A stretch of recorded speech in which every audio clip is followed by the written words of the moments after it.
Raúl, yo comencé la jornada recordando una fecha gracias a que ayer leí un breve artículo de nuestra querida Lupe Cajía. Se me estaba pasando por alto, pero recordando, bueno, no es un hecho para celebrar ni festejar, ¿no? Pero sí para traer a la memoria cómo fue el golpe militar de Alberto Natush Bush el 1 de noviembre de 1979. Ujú. Una circunstancia que nos hace nuevamente regresar, y un poco de eso estaba en el editorial con el que abrí el programa, diciendo, mira vos cómo han pasado los años y tenemos que seguir viviendo en este tipo de zozobra, ¿no, Raúl? ¿O qué decís vos? Exactamente, realmente justo 30 años desde ese nefasto día cuando hacen un golpe de Estado en Natush Bush, justo cuando estaba realizándose la Asamblea General de la OEA, la más positiva que hemos tenido y la más importante respecto al tema marítimo, y eh, militares y civiles realmente inconscientes y luego se supo además criminales toman el poder y se podrían hacer algunos paralelos con la situación actual. Creo que sí, obviamente no hay la violencia estatal de ese tiempo, no hay los 200 muertos, creo que produjo ese régimen de 16 días, pero sí una ciudadanía movilizada, una ciudadanía que está interesada y luchando por un sistema democrático, y creo que ahí hay un paralelo. Han pasado 30 años y 40 años, 40, tienes 40, razón, porque 40 son años. 37 son 37 de democracia, perdón, 40, y lamentablemente nuestra democracia no ha podido ser realmente afianzada. Estamos retrocediendo en nuestros derechos y en nuestras libertades, y creo que lo sucedido hace 40 años más o menos tiene un eco ahora con la gente luchando en las calles, ¿no?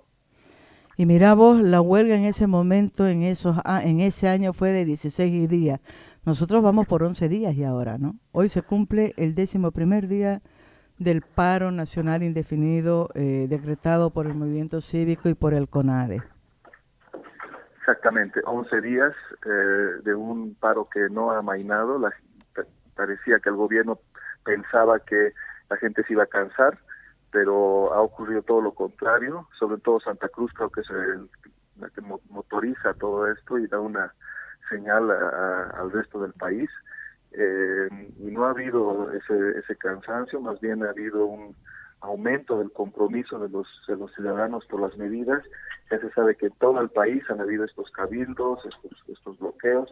Incluso La Paz, que es una ciudad un poco más complicada porque aquí están los funcionarios públicos, estamos muy cerca del Alto, que es una ciudad donde hay mucho apoyo a Morales, incluso en La Paz, donde generalmente era difícil organizar protestas y movilizaciones contra el gobierno, ahora son masivas, casi diarias.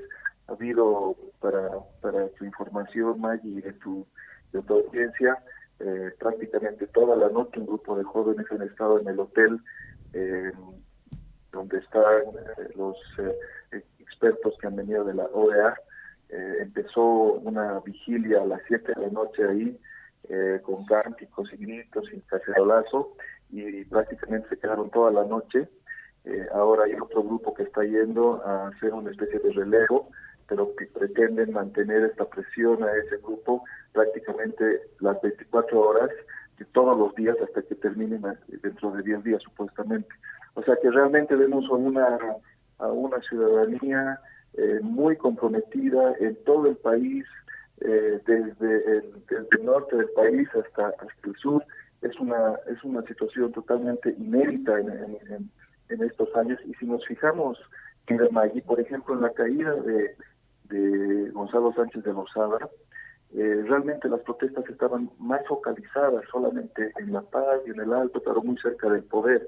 Ahora esto es una situación realmente de alcance nacional. Te iba a decir, yo vi unos videos que compartieron anoche con este grupo de jóvenes incansables frente al hotel donde está la misión que la OEA ha mandado para llevar adelante la auditoría que ha pactado con el gobierno. Van a estar ahí en vigilia, pero no es solamente eso, ¿no?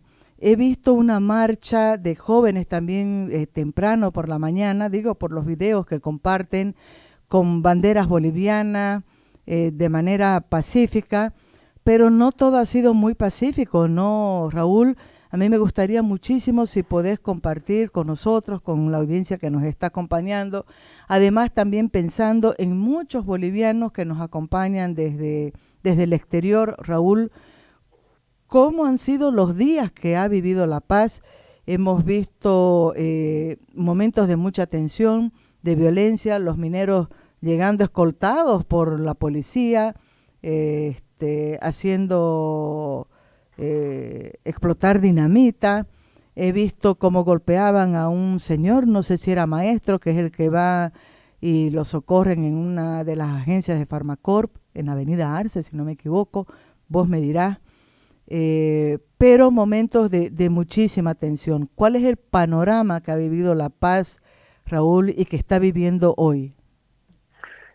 Tienes toda la razón. Empiezo por lo de ayer, que es muy interesante y que fue pacífico y que fue un homenaje de los paseños en la mañana, un homenaje de los paseños a los dos muertos de Montero, donde 2 horas de marcha, una marcha realmente muy extensa, muy larga, 2 horas, pero en absoluto silencio. Y para que los jóvenes puedan hacer una marcha de 2 horas en silencio, sin un petardo, sin un cántico, solamente de homenaje a los que habían fallecido. Realmente fue muy fuerte, todos estos jóvenes recorriendo las calles en silencio, un poco de contraste con las otras movilizaciones que son tan ruidosas. Y yo también creo que ahí hay una especie de conexión de dos ciudades del país, de La Paz y Santa Cruz, un intento también de acercamiento, pero sin palabras, o sea que realmente muy, muy significativo.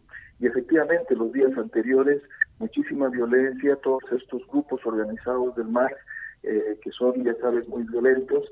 Este tema de los mineros, ya lo has mencionado tú, con dinamitazos. Anoche un camarógrafo de un canal de televisión fue herido por el efecto de otro dinamitazo en horas de la noche. O sea que realmente la situación ha sido muy tensa. Por eso decía que para los paseños es a veces más difícil. Bueno, en Santa Cruz ustedes también han tenido en Montero este ataque de grupos del MAS, pero como que La Paz es una ciudad en la que es a veces más difícil hacer esta protesta por esta reacción que hemos tenido. Y efectivamente los vecinos, sobre todo las mujeres, también los jóvenes, se han enfrentado con muchísima valentía a estos ataques que han provenido de ponchos rojos también, que han intentado agredieron a los médicos, enfermeras, y también parecía, no se sabía bien, que querían ingresar al Hospital Obrero. Por suerte eso no sucedió, pero a chicotazos algunas enfermeras, otros funcionarios del hospital mostraron sus heridas. Este caso de este señor que tú me dices, otro luchador por la democracia, que había luchado contra la dictadura de Banzer. Ustedes saben que en el Prado de la Paz hay esta especie de carpa que ya está hace unos 5 años ahí, exigiendo que se les den un monto de dinero por lo que ellos han sufrido durante las dictaduras. El gobierno nunca lo ha logrado resolver y ahora tenemos esa carta que era supuestamente por unos días y semanas, ahora está 4 años ahí, y este señor Julio Montes, que estaba ahí, ha sido atacado por otros campesinos y estuvo inconsciente por varios minutos. Si recordamos la fotografía de portada de página 7 del día jueves, creo que esa foto que es de Freddy Barragán merece un premio, incluso internacional, porque se ve en el preciso instante en que campesinos con un palo atacan a una mujer y justo el palo le llega en la cabeza, y luego está la secuencia de eso. Todo eso ha sido una semana de mucha tensión, pero creo que en general la gente, los que protestan, actuaron con relativa tranquilidad pese a todo. En muchas ocasiones simplemente los bloqueos tuvieron que ser abiertos porque una confrontación hubiera sido, además que de muy desigual, hubiera sido muy violenta, sangrienta, y que en muchas ocasiones lo que han hecho los vecinos simplemente es retirarse, dejar que esas personas pasen y luego volver a bloquear más tarde. Así que ha sido para los paseños también una semana muy fuerte, pero compensada en horas de la noche con cabildos casi diarios, organizados por diferentes sectores. Ya se sabe, el Cabildo Nacional del otro día, organizado por los comités cívicos del sur, que era un sector ya popular, digamos, no de clases medias, pero que también tuvo muchísimo apoyo de la ciudadanía.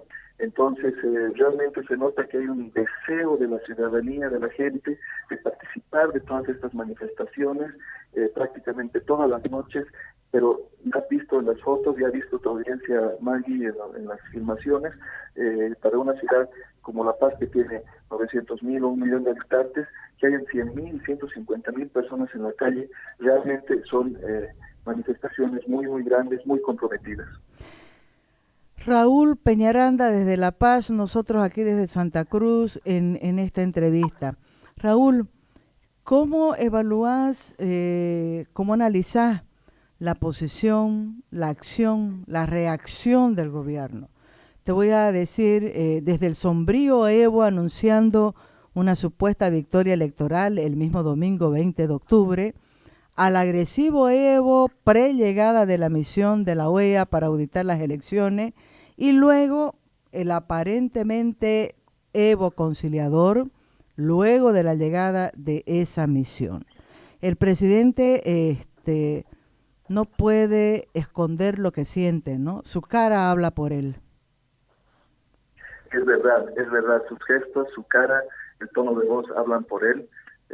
Como tú bien dices, el primer día intentando disimular un sombrío Morales, tratando de demostrar un poco de alegría a todos los que estaban con él, el vicepresidente y otros, con una sonrisa forzada, ¿no? Y el ministro de Economía alisarse, levantando el puño como si fuera casi un partido de fútbol, ¿no? Una cosa ridícula, como si los bolivianos fuéramos todos idiotas, ¿no? Y luego todo esto que tú has mencionado, hasta una situación en la que el gobierno se encuentra sin poder realmente tomar decisiones inteligentes. Lo peor que puede haber hecho el gobierno es haber dicho que iba a acercar a las ciudades. Exacto. Eso lo único que ha hecho es enardecer más. Podría haber tenido el gobierno una estrategia más inteligente, que era simplemente dejar que la gente proteste y esperar. Normalmente eso podría ser un gobierno, y seguramente ha ocurrido también en el pasado, la gente se canse, dejar que la gente esté, pero la gente se canse. Un paro, una movilización no puede ser indefinida, en algún momento tiene que terminar, pero las medidas que ha hecho el gobierno han hecho que esto más bien aumente, ha enardecido más a la gente. Por ejemplo, con esto, después decir a sus bases que se movilicen y que traten de desbloquear, poniendo a bolivianos contra bolivianos. Más o menos normalmente una protesta tiene que tener con quién nos enfrentamos, con el Estado, nos enfrentamos con la policía cuando cometemos alguna cosa, pero no podemos enfrentarnos con otros bolivianos. No puede ser que otros bolivianos tengan que ir a desbloquear algo que otros bolivianos están haciendo porque creen que es algo importante. Entonces, poner a bolivianos contra bolivianos ha sido también, yo creo, una cosa terrible. Los 2 muertos en Santa Cruz ha sido precisamente por eso. Y me parece a mí entonces que el gobierno, en vez de tomar decisiones que ayuden a que esto amaine, que esto se reduzca en intensidad, más bien han hecho todo lo contrario. Y creo que es porque no saben cómo actuar, porque piensan que están en una situación como, por ejemplo, hace 10 años, en 2008, 2009, cuando también hubo una gran cantidad de movilización, sobre todo en el oriente de Bolivia. El gobierno estaba recién empezando, tenía una legitimidad más fuerte, acababa de ganar con el 54%, y finalmente pudo efectivamente imponerse y, digamos, entre comillas, vencer esa pulseta política y social. Pero 10 años después, con deslegitimidad, con fraude electoral, ya no es lo mismo. O sea, ese método que antes usó para que grupos afines al gobierno se enfrenten con los ciudadanos que están opuestos. Funcionó hace 10 años, pero ahora ya no funciona. Más bien eso genera más repercusiones, eso genera que la situación se agrave y que ya van 11 días de paro, como tú has dicho. No hay señales hay señales de cansancio, pero no hay señales de que la gente vaya a dejar de seguir en la calle. Entonces yo veo que el gobierno realmente está un poco perplejo ante esta situación, realmente de no saber qué hacer. Ahora, ¿cuál seguiría su siguiente paso? Aceptar una segunda vuelta, si es que la OEA lo establece así, es para ir a perder en las urnas.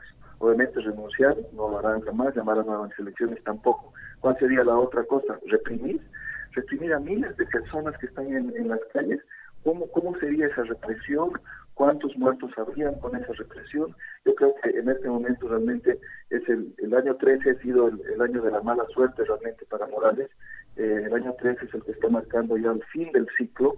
Él nunca debió haber ido en contra del resultado del 21F y yo creo que está pagando ahora una acumulación de elementos en la sociedad boliviana que él ha dicho, como dice Amalia Pando en su radio, ya no te aguanto. Esa es la situación de los bolivianos ahora, ya no te aguanto.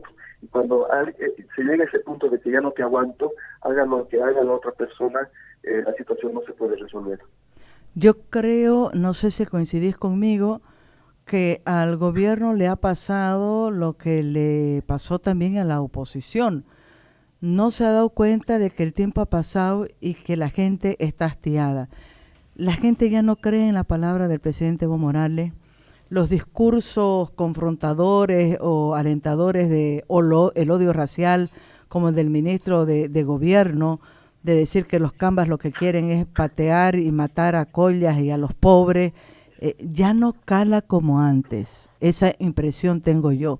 Digo que parecido a lo que le ha pasado a la oposición, porque la oposición creía que todavía en un proceso amañado como sea, le iba a hacer frente al gobierno. Y la impresión que teníamos muchos al despedir 2018, al darle la bienvenida a 2019, era que este gobierno no estaba decidido a irse ni por las buenas ni por las malas. Coincido plenamente. Ese discurso de odio racial ya no da, además no condice con la realidad, porque no es así. Obviamente un discurso, si eso que el gobierno dice fuera real, obviamente que podría tener un efecto. Como no es real, ya sabemos que Santa Cruz es una ciudad donde hay muchos migrantes y se ven a los migrantes también bloqueando junto con los cruceños, entre comillas, de nacimiento, o sea que no es algo real. Ese tema de que también en La Paz o en Cochabamba a una cholita de pollera la han agredido y se ve en la imagen que muestran un video en lo que nada de eso es verdad, o sea, como si además no pudiéramos mirar el video muestra a unos jóvenes que se acercan a otros y hay una mujer de pollera que está en medio y medio le empujan porque quiere enfrentarse con otro manifestante que está ahí. Entonces todo este discurso ya no aguanta, tal vez aguantaba antes, tal vez tenía efecto hace 10 o 30 años, pero ya no. En el caso de la oposición también, porque realmente, tú tienes razón, no se van a ir ni por las buenas ni por las malas. Creo que lo hemos conversado, Maggie, en tu radio, en alguna ocasión anterior. Realmente no vemos al presidente entregando la banda presidencial y diciendo, sí, realmente he perdido y me toca ir. Eso no nos imaginamos que pueda ser así. Ojalá estuviéramos equivocados y realmente pudiera haber esa posición y que haya, como el otro día Macri llama a Fernández en Argentina, lo invita a tomar desayuno para hacer una transición ordenada y van ahí y ahora hay unas comisiones para hacer una transición. Ojalá fuera así, pero me temo que lamentablemente no es. Y entonces si eso es cierto, Maggie, si tu idea y la mía de que no quieren salir del poder ni por las buenas ni por las malas, entonces ¿a qué nos estamos enfrentando? ¿Qué es lo que podría suceder? Y realmente es algo preocupante porque si es así, entonces podría haber violencia creciente o un eventual gobierno civil logra imponerse y quedarse para un cuarto mandato, como si ese régimen, un régimen tal vez casi de rehén en el Palacio de Gobierno aquí en La Paz, rodeado de estos 4,000 campesinos que han traído y con sus baños portátiles ahí en la Plaza Murillo. Realmente no veo que en este momento hayan muchas posibilidades de una salida. Y con una comunidad internacional un poquito más crítica y poco tolerante, permisiva como era hasta antes. Yo tengo todavía varias preguntas para vos, Raúl, pero quiero darle paso a la gente que está siguiéndonos por la transmisión que estamos haciendo por Facebook Live. Primero saludos a Miguel Antelo, que nos está escuchando desde Madrid, con mucha tristeza, dice, por lo que está pasando. Loreto Correa, que nos acompaña desde Santiago de Chile, me dice, preguntarle a Raúl qué sabe del vicepresidente. Está muy callado el vice. Va una pregunta, tengo una más de Alfonso Cortés, que ya yo me había notado también por el tema de Del Rincón. Alfonso Cortés dice, quisiera saber la opinión de Peñaranda sobre la percepción de la gente y los cánticos que se están escuchando en las concentraciones de prensa vendida. ¿Debería preocupar a los medios de comunicación este extremo para hacer una reflexión interna y buscar devolver la confianza que hasta hace poco ostentaba? Por ahí van dos preguntas y yo tengo todavía unas tres que hacerte. Dios santo. Qué bien, qué bien, qué bien. La primera me parece realmente interesante. ¿Qué pasa con García Linera?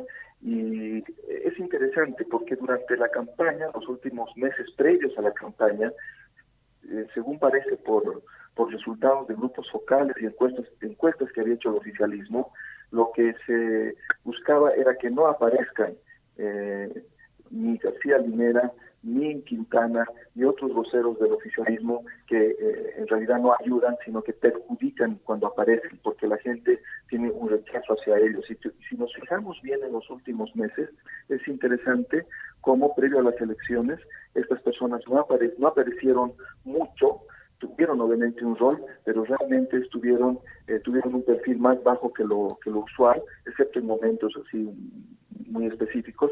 Y ahora que ya han pasado las elecciones, el otro día García Linera hace esta conferencia de prensa donde muestra esa foto, ¿no es cierto?, donde dice, mire, esto es lo que provoca Carlos Mesa con sus movilizaciones. Además, robando, perdón, una foto de un documental que es viejo, no es de ahora. Exactamente, entonces Nancy Bacaflor, la periodista de ANF, levanta la mano y le dice, seguramente porque le había llamado la atención la foto, y se dio cuenta y en el mismo momento le dice, perdón, pero esa foto es del 2008. Sí, perdón, y yo creo que eso ha sido también un momento, porque después se empezaron a ver todos estos memes, ¿no? La misma foto de García Linera mostrando la foto, pero en los memes aparecen fotos de cualquier otra cosa.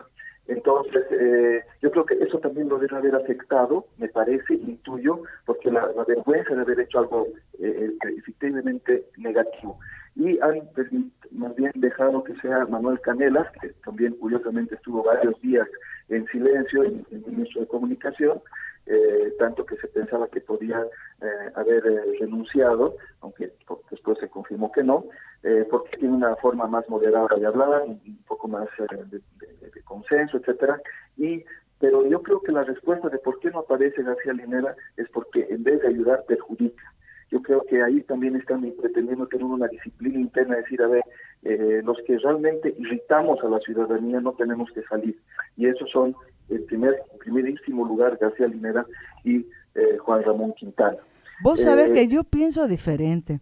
Yo creo que Álvaro siempre se esfuma cuando el gobierno está en los mayores bretes. Yo creo que es para preservarse y que se queme nomás el presidente Evo Morales. Esto es pura maldad mía, ¿no? Te digo, porque si fuera verdad, estarían callándolo a Carlos Romero, estarían callándolo a Quintana, que hace un día o 2 días ha hecho una declaración, ha publicado una entrevista en un medio extranjero diciendo que acá va a haber un Vietnam, no me acuerdo más o menos los términos. O callaría también voces como la de Susana Rivero, como la de Gustavo Torrico, y no lo hace, ¿no? Es verdad. Mi idea es solamente una hipótesis, solamente. Podría estar yo equivocado, pero también García Linera ha tomado decisiones difíciles, un poco entre comillas, para proteger también a Morales, por ejemplo, el gasolinazo y otras, donde era él el que aparecía. Entonces, eso confirmaría un poco lo contrario, que en algunos momentos él también aparece. Podríamos intentar otras explicaciones. A mí, yo intuyo lo que yo he señalado, podrían haber otras explicaciones, pero lo que sí es verdad es que no ha salido mucho. Quintana ha salido con su entrevista tan boba, además hablando de geoenergía y de no sé qué cosas, teorías conspiracionistas de que Bolivia está en el centro y el efecto dominó, como se hablaba de Vietnam, ¿no? Y si cae Vietnam van a caer los otros países, ahora si cae Bolivia van a caer, ¿cuáles más? Venezuela, que es una tragedia. Todo ese lenguaje conspiracionista realmente totalmente ridículo, pero decía que esa declaración ha sido por una entrevista que ha hecho que se ha vuelto muy viral, pero en general él no ha aparecido mucho en conferencias de prensa para hablar. Lo ha hecho estos 11 días, pero me parece que menos de lo que podríamos esperar. Ahora está pendiente la pregunta de mi querido amigo José Luis Arteaga. José, lo que nos escucha, te diré, desde Lima, Perú. Mira, estamos con Lima, Perú, estamos con Santiago de Chile, estamos con Madrid, España, y estamos con Inga Olmos, que nos está escuchando desde La Chura. La pregunta de José, ¿lo te acordás, no? No me acuerdo. Sobre el periodismo. Se está escuchando mucho prensa vendida, incluso en los puntos de bloqueo, por la gente que está descontenta con el trabajo de periodistas, de medios de comunicación. Y dice Alfonso, debería preocupar a los medios de comunicación este extremo para hacer una reflexión interna y buscar devolver la confianza que hasta hace poco ostentaban. Exactamente, que es muy buen tema y cómo espontáneamente la gente lo ha reconocido así.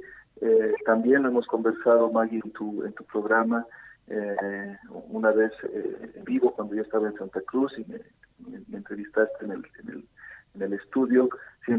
Siempre es mejor el estudio, aunque por teléfono también resulta bien, y habláramos de ese tema.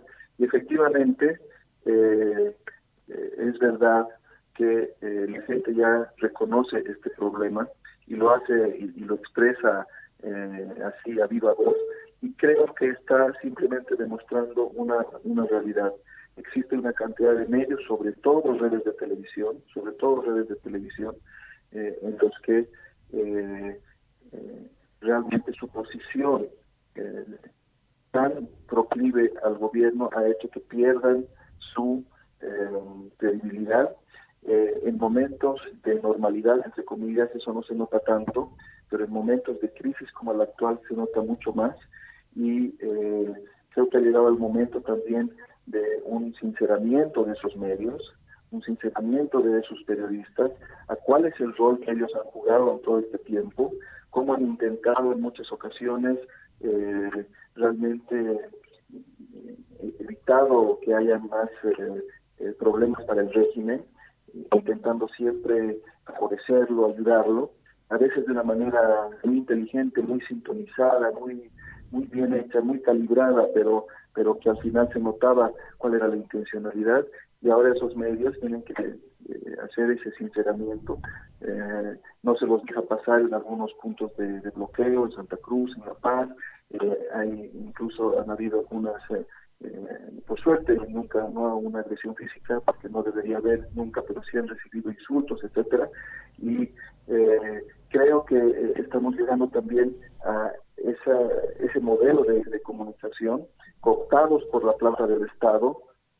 Creo que también ha hecho crisis ahora, y me parece que otros medios de comunicación más pequeños, más modestos, ahora tienen la credibilidad y tienen obviamente el apoyo de la gente. ¿Y cómo es ese apoyo? La sintonizar. Aquí te están sintonizando de Lima, te están sintonizando de Santiago, etcétera. Esta es la forma que tiene la gente de apoyar. Empiezan a buscar, esto no me da lo que creo yo que es lo correcto, etcétera, hasta que llegan al medio que sí está intentando reflejar mejor la realidad del país. Además, la pregunta la estamos haciendo a Raúl Peñaranda, autor de un libro que causó revuelo, provocó escozor en varios medios. Acordate la investigación que hiciste sobre los medios paraestatales. Y yo quiero enganchar esta pregunta, Cortinga, porque tengo todavía 3 preguntitas que necesito hacerte antes de terminar la entrevista. Una, quiero enganchar aquí el tema de Fernando del Rincón, periodista de CNN. De repente se ha vuelto el ídolo de los bolivianos, y veo por todas partes, así deberían ser los periodistas en Bolivia, ningún periodista en Bolivia se anima, sos el ídolo, te queremos Fernando, te queremos, ¿no? Valiosa, por supuesto, la entrevista, no voy a desmerecer en absoluto el trabajo del Rincón, pero he visto también falta de respuesta, falta de conocimiento de la población, falta de respuesta de nuestra parte para aclararle a la gente que el mundo de los periodistas no es único, ¿no? Y que hay muchos periodistas que no logran hacer esas preguntas porque sencillamente no tienen ya acceso a las autoridades de gobierno. Es así, es así. Primero que tendríamos que reconocer que efectivamente Fernando del Rincón se ha vuelto un factor muy importante, que curioso como él desde Miami ahora parece casi un programa boliviano, no sé, todos los días tiene bolivianos ahí. Le decía Miguel Ángel Sousa exactamente eso. Qué sí, curioso, exacto, todos los días. Exacto, todos los días. Y no sé si el resto de la audiencia de Fernando del Rincón ya está empezando a cansarse con que todos los días habla del fraude boliviano, pero bueno, mientras eso ocurre está bien, ha permitido que conozcamos, que se conozca a nivel internacional lo que está sucediendo y nosotros mismos los bolivianos podamos tener acceso a fuentes que muchas veces no están disponibles.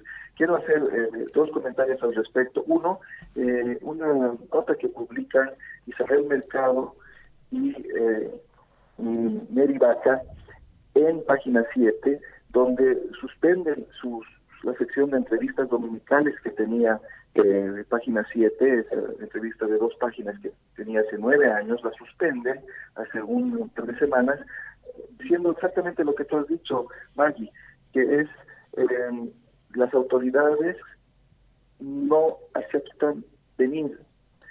Para ellas, por lo visto, según la explicación, empezó a ser muy difícil de poder entrevistar a personas, obviamente, tomadores de decisiones, gente relevante de nuestra sociedad, entrevistarlos. Y tampoco los opositores, tampoco los dirigentes de la oposición, y tampoco los empresarios. Exacto. Porque tienen miedo de ir a una entrevista periodística donde no sean solamente preguntas tipo relaciones públicas.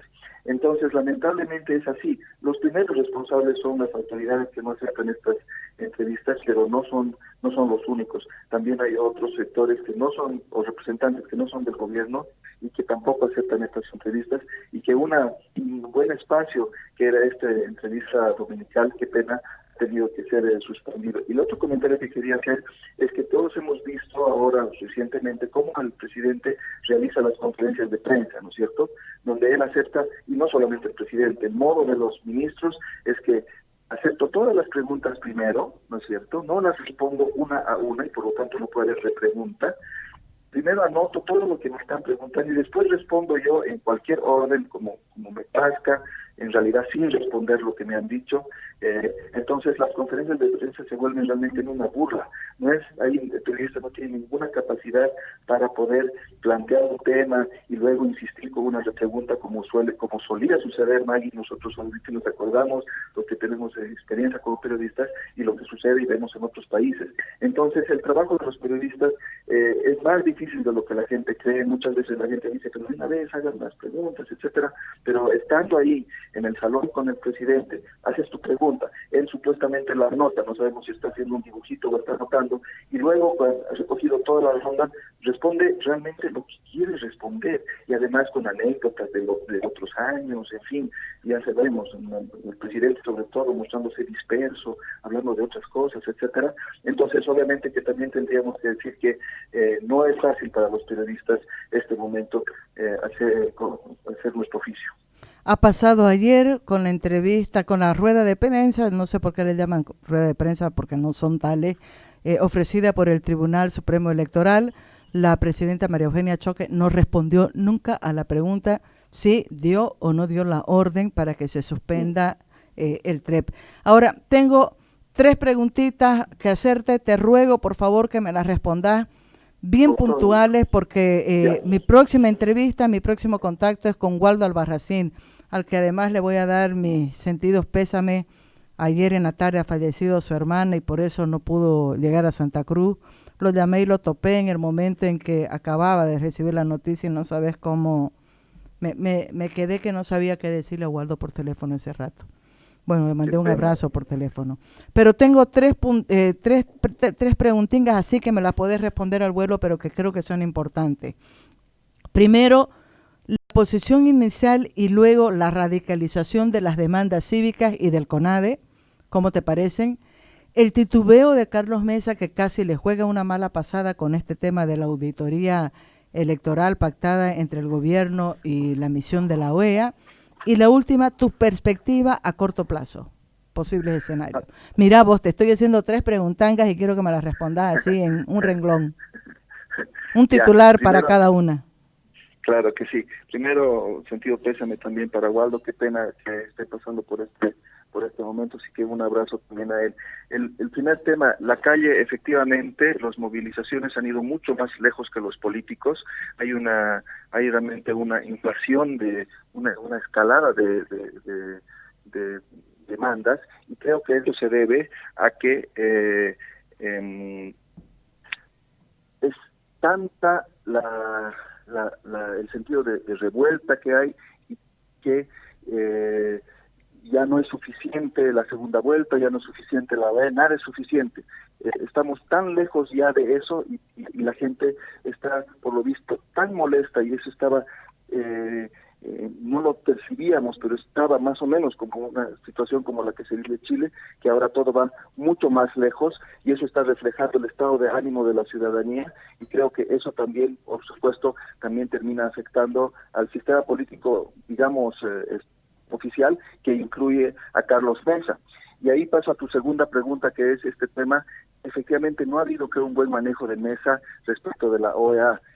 Primero sí lo voy a aceptar, no lo voy a aceptar. Después la OEA dice que por teléfono, creo, dice en su comunicado, Mesa había aceptado las condiciones, pero luego Mesa señala que no la va a aceptar. Yo creo que ahí ha habido una escasa reflexión del equipo de Mesa, qué hacer en este momento, cómo enfrentar. Tal vez si lo hubieran hecho a tiempo, hubieran podido detener esta escalada de demandas. Si es que a tiempo, por ejemplo, Mesa hubiera dicho, acepto la auditoría, pero con estas condiciones: nuevo Tribunal Supremo, observación, lo que sea vinculante, en fin, no sé, una serie de una posición clara, que no las ha puesto, una posición más clara, y tal vez hubiera detenido la escalada de demandas, pero como cada día hay una cosa diferente, creo que no lograron sintonizar bien con lo que está pensando la calle. ¿Y qué es lo que nos va a suceder? Realmente es algo difícil de prever, pero temo, Maggie, que el gobierno va a intentar imponerse. Por supuesto, para imponerse necesita la fuerza. No veo, como ya he dicho, al presidente diciendo, sí, en realidad me voy. Tampoco veo, pero ojalá fuera así, que la OEA establezca que hay una segunda vuelta, y ahí supongo que todo se, entre comillas, normalizará, y todos quienes están ahora diciendo que tienen que haber nuevos candidatos, en fin, todos, si realmente hubiera convocatoria a segunda vuelta, creo que no nos queda nada más que ir a votar, y en mi caso, obviamente, por el candidato opositor. Y toda la gente que antes votó por candidatos opositores, aunque ahora estén descontentos o no estén descontentos con Mesa, si hubiera esa segunda vuelta y nos dicen hay que votar el domingo 15 de diciembre, obviamente que nos encarrilaríamos nuevamente ahí. Este desorden que ahorita habría se ordenaría en ese sentido. Ojalá que esa sea una de las salidas, pero temo que más bien va a haber una salida por la fuerza de imposición del régimen. Querido Raúl Peñaranda, te agradezco muchísimo por este contacto. Siempre que lo llamamos a Raúl, le sacamos el jugo, queremos que nos diga todo en 20 minutos. Nos hemos robado 10 minutos del programa, pero acá hacemos nuestros ajustes en la pauta para variar. Por suerte tenemos esa libertad, ¿no? Te agradezco muchísimo, querido Raúl. Un abrazo grande para mi amiga, para mi queridísima amiga Fátima Molina. Ya sabes quién es esa señora, ¿no? Exactamente, que está aquí conmigo y también te manda un abrazo. Dale un abrazo enorme. Gracias, querida Maggie. A esa mujer que me tendrá que dar el secreto porque no engorda nunca. Sí, ¿no? Realmente, algo hace. Vos pues no le das de comer. Sí. Querido Raúl, un abrazo para vos, para Fátima. Estamos en contacto. Muchas gracias. Estamos en contacto. Gracias, Maggie. Un abrazo. Quiero agradecer también la sintonía de Paul Franco, que nos está acompañando. Dice, gracias por estar en la lucha. Carla Lorena Roca Rivera dice que bloqueen los ministerios, las instituciones públicas y yacimientos, a ver si así les repercute en algo a la normalidad del trabajo del presidente Morales. Anabela Laguna dice, saludos Maggie, todo esto me hace recordar las situaciones vividas en Perú y eso preocupa porque genera desesperanza y un futuro incierto para los jóvenes y adolescentes, más aún los profesionales de clase media que tienen metas y planes de vida. Muchísimas gracias a la gente que nos ha mandado mensajes. Belén Boles quería conocer la postura frente a la reelección de Evo. ¿Por qué lo designan como coordinador en una auditoría hecha aparentemente a medida? Está hablando de Arturo Espinosa, que era el jefe de la misión de la OEA responsable de la auditoría electoral, pero que sorpresivamente ayer anunció que renuncia a ese trabajo, a la auditoría, a acompañar el proceso en Bolivia y se retira del país porque no habría informado a la OEA una posición que publicó antes. Dudo mucho que la OEA no acompañe, que es lo que publican sus funcionarios. Pero bueno, muchos temas para hablar. No se desconecten, estén atentos. Luego vamos a venir con una entrevista telefónica también a Waldo Albarracín, rector de la UMSA, es líder del CONADE, sobre la situación que estamos viviendo en el país. Nos vamos a un corte escuchando una canción de Chico Buarque. Se la busqué la versión en español para que por favor escuchen la letra. A pesar de usted, supuestamente, a pesar de você en portugués, ¿no? Supuestamente es una canción de amor, pero la letra, mucho se decía en su momento, estaba camufladita y en realidad era mensaje para los militares que mantenían a Brasil bajo una dictadura a fines de los años 70, inicio de los años 80.